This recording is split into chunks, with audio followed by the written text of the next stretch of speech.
So getting a wide mix. Modern productions, they have wide mixes.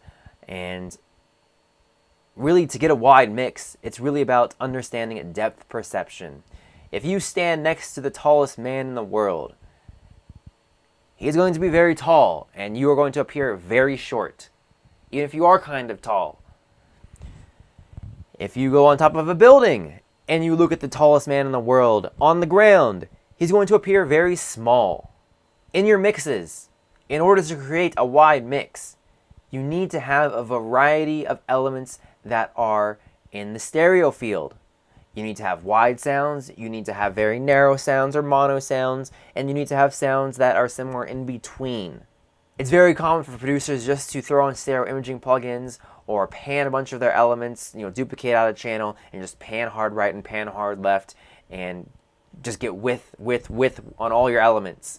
This is not the way to go about it. If you add too much width to your elements, you're actually going to reduce your stereo width and your track is going to sound murky, muddy, and you're going to have phasing issues as well, and it's not going to sound wide.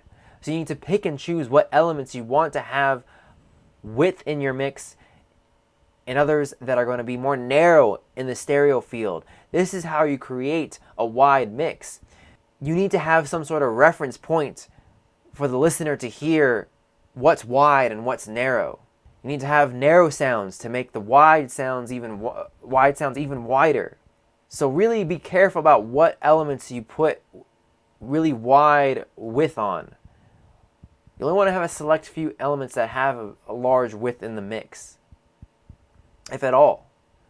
So keep that in mind. Again, adding stereo imaging plugins to everything and boosting it is not going to make your track wider.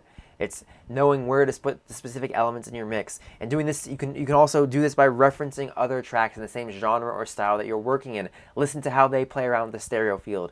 Working around with the stereo field is kind of like a puzzle. Mixing in general seems like kind of like a puzzle. You're trying to solve a puzzle and fit the pieces together.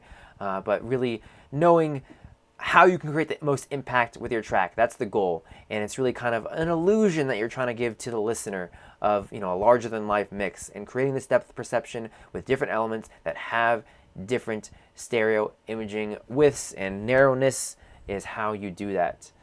So keep that in mind when you're working with the stereo image on your tracks.